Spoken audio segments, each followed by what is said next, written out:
تلنگانہ کی سرزمین پر be S پی کی بڑھتی ہوئی مقبولیت اس بات کی جانب اشارہ کر رہی ہے کہ آنے والے انتخابات میں بی جے پی اپنی حکمت عملی کے ذریعے الیکشن میں زبردست مقابلہ کرے گی۔ بالخصوص شہر حیدرآباد میں بی ایس پی کی تمام سرگرمیوں کو انجام دینے کا سہرا کانٹسٹڈ ایم ایل اے کاروان جناب سید رحیم صاحب کے سر بنتا ہے، جو شہر حیدرآباد میں اپنی پارٹی بی ایس پی کی جڑیں مضبوط کرنے میں دن رات سرگرداں رہتے ہیں۔ اور اسی جدوجہد کی ایک جھلک آپ کو حلقہ کاروان کا محلہ حکیم پیٹ ٹولی چوکی میں دیکھنے کو ملی، جہاں B S P contested M L A Karwan Syed رحیم الدین نے اپنی پارٹی آفس کا قیام عمل میں لایا اور اس پارٹی آفس کا افتتاح مجاہد دورہ سیف الہند امیر تحریک مسلم شبان جناب مشتاق ملک صاحب کے ہاتھوں عمل میں آیا، اور اس افتتاح کے پروگرام میں سیاسی و مذہبی و سماجی قائدین کی کثیر تعداد نے شرکت کی اور سبھی مہمان خصوصی نے جناب سید رحیم الدین کی گل پوشی کی اور نیک تمناؤں سے نوازا۔ اور شہر حیدرآباد بالخصوص حلقہ کاروان میں بی ایس پی پارٹی کا قیام اس بات کی جانب کامل اشارہ کر رہا ہے کہ جنگ کا طبل بج چکا ہے۔ بسم اللہ الرحمن الرحیم۔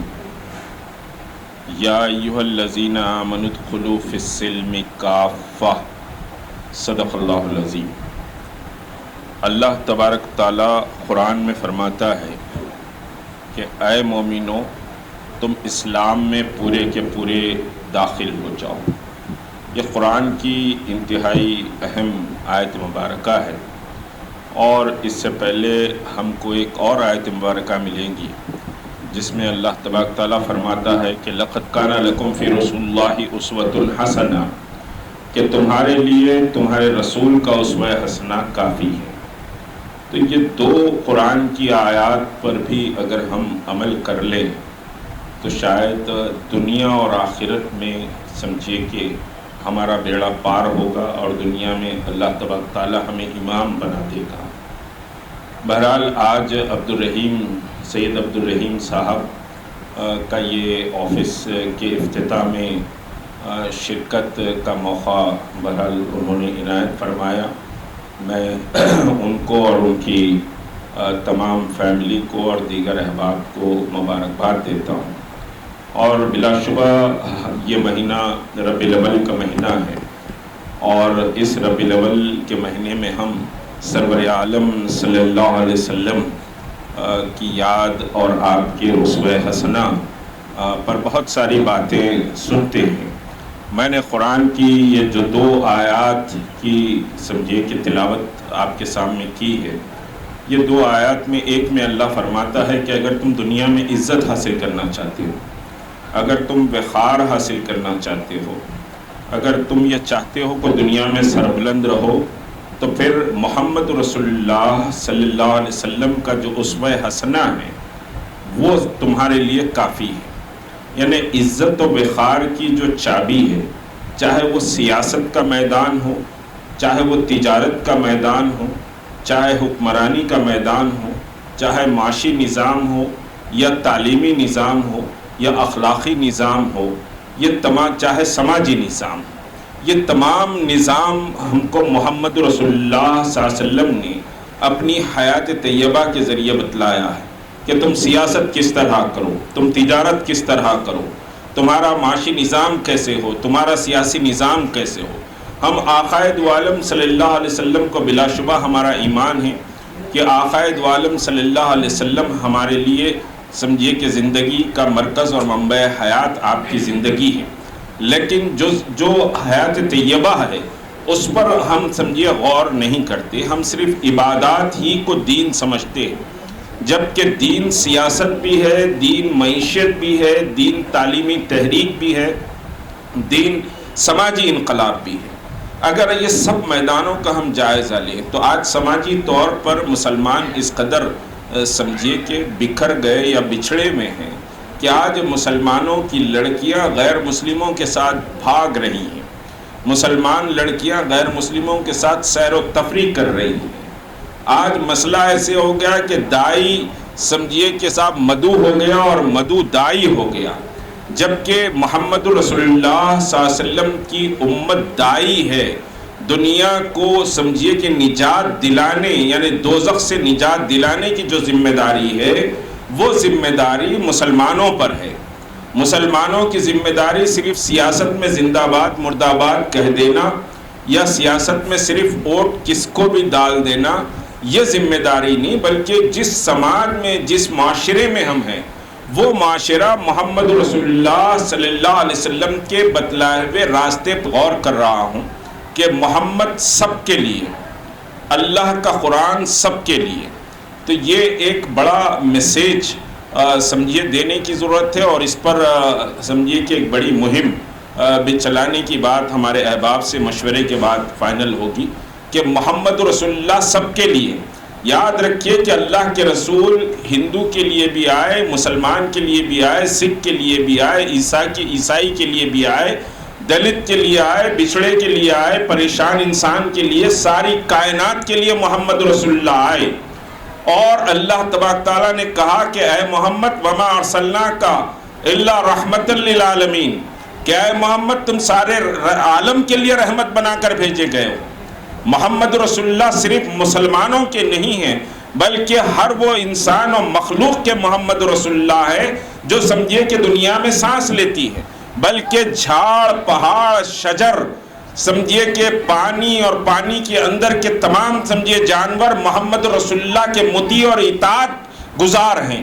کئی واقعات ہیں، میں سمجھیے کہ صاحب ان تفصیلات میں نہیں جاؤں گا. ہم سمجھتے ہیں کہ محمد رسول اللہ صرف ہمارے، محمد رسول اللہ اس ساری کائنات کے ہیں. تو ہم کو یہ پیغام عام کرنے کی ضرورت ہے کہ محمد سب کے لیے ہے صلی اللہ علیہ وسلم. اور پھر اس کے ساتھ ہم یہ سمجھتے ہیں کہ قرآن صرف سمجھیے مسلمانوں کے لیے نازل ہوا. یاد رکھیے کہ قرآن ساری دنیا کے لیے نازل ہوا. اللہ نے کہا یا ایھا الناس، اے لوگوں سن لو. صرف مسلمانوں کو مخاطب سمجھیے کہ صاحب بہت کم بار کیا گیا ہے، لیکن زیادہ تر مخاطبت اے انسانوں سن لو. کیا سن لو؟ کہ ایک اللہ کی تم عبادت کرو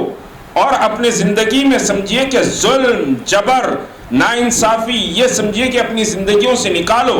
اور ظلم کہیں ہوتا ہے تو اس ظلم کے خلاف آواز تم بلند کرو. یہ قرآن کا پیغام. تو دنیا کو یہ بتانے کی ضرورت ہے کہ قرآن سب کے لیے ہے، محمد صلی اللہ علیہ وسلم سب کے لیے ہے.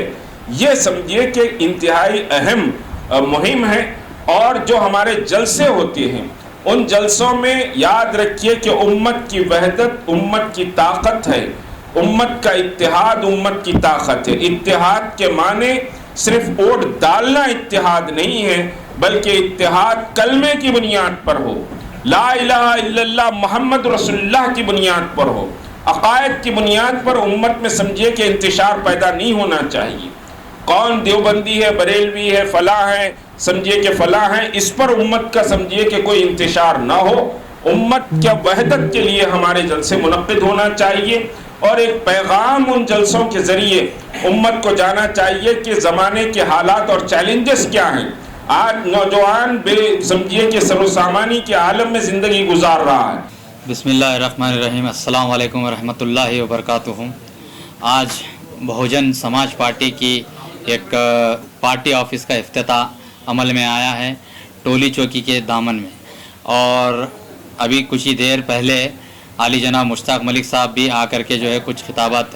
اپنی پیش کیے ہیں، اور انہوں اپنا جذبہ ظاہر کیے ہیں، اور قوم کی فکر اور قوم کی طلب اور قوم کی تڑپ کے لیے جو ہے آج انہوں ایک بیڑا جو ہے اٹھائے ہوئے ہیں. الحمدللہ ان کی طاقتوں کو جو ہے اللہ تعالیٰ جو ہے حفظ و امان میں رکھے، اور ان کے ساتھ ساتھ جو ہے قوم و ملت کی جو فکر رکھ رہے ہیں، قوم و ملت کو بھی اسی طرح کا جذبہ ہے اور اسی طرح جو ہے قدم آگے بڑھا کر کے کام کرے. اور آج کے حالات، آج کے جو مسائل جو ہمارے سامنے آ کے ٹھہر رہے ہیں، آج چورستے تک آ گئے ہیں ہمارے مسائل، کل جو ہے ہمارے گھر کے دروازے تک آنے والے ہیں، تاکہ جو ہے ہم کو ہوشیار ہونے کی بہت ضرورت ہے، اور ہم کو جو ہے ایک جٹ ہونے کی بہت ضرورت ہے، اور ہم کو ایک جٹ ہو کر کے جو ہے آگے والے کی طاقت کو کمزور کرنا بہت ضروری ہے. اور جب تک کہ ہم آگے والے کی طاقت کو نہ کمزور کریں گے تو پھر ہمارے اوپر جو ہے ظالم جو ہے ٹھہر جائے گا، ہماری گردن پہ ٹھہر جائے گا، ہماری نرلے پہ ٹھہر جائے گا. کیونکہ ہم کو جو ہے ہوشیار ہونے کی بہت ضرورت ہے، اور ہم جو ہے نیند سے جاگنا بہت ضروری ہے، کیونکہ ظالموں نے جو ہے ہمارے لیے ہمارے قریب پہنچ چکے ہیں، اور ہم کو خود جو ہے پتہ نہیں ہے کہ ظالموں کو جو ہے ہم کیسے بھگائیں، کہ آج جو ہے ہم کو جال میں ڈال کے جو ہے جال کے اندر اٹکا دیا گیا ہے، تو ہم اس کو جال کو توڑنا بہت ضروری ہے، لیکن اگر نہیں توڑیں گے تو بالکل ہمارے لیے بہت خطرے کی گھنٹی ہے، اس واسطے کہ ان کا منصوبہ جو ہے 2024 ڈیڈ لائن ہے، اور اس کو جو ہے ڈیڈ لائن سے پہلے جو ہے ہم ان کے منصوبوں کو ختم کرنا چاہیے، اس واسطے کہ ان کا منصوبہ ایک ہی ہے، ہندو راشٹر بنانے کا۔ اللہ سے ہم کو دعا کرنا ہے، اللہ کی طاقت ہمارے لیے بہت بلند ہے، اور ہم کو بھی جدوجہد رکھ کے جو ہے آگے بڑھ کے کام کرنا ہے، اور اس کام کے جو ہے متعلق ہمارے اللہ تعالیٰ ہم کو طاقت دیتے ہیں، اور اسی حکمت سے جو ہے ہماری جو ہے کامیابی عطا فرماتے ہیں۔ تو ہم کو جو ہے دل و دماغ سے، توجہ سے، جستجو سے ہم کو کام کرنا ہے، قوم کو لے کے کام کرنا ہے، اور یہاں تک کہ SC ST BC مائنارٹی بھی جو ہے اس طاقتوں کو توڑنے کے لیے تیار ہے مسلمان سے مل کر کے۔ تو ہم کو جو ہے جد و جہد کی بہت ضرورت ہے۔ ابھی جو ہے علی جناب مشتاق ملک صاحب بھی اسی بات کو جو ہے دہرائے تھے، میں بھی وہ بات کو دہراتے ہوئے جو ہے انٹروڈکشن میں جو چالو کیا تھا میں اس بات کو دہرایا ہوں، اور ہم کو جو ہے آگاہ ہونے کی بہت ضرورت ہے، ہم کو نیند سے جاگنے کی بہت ضرورت ہے، اور ہم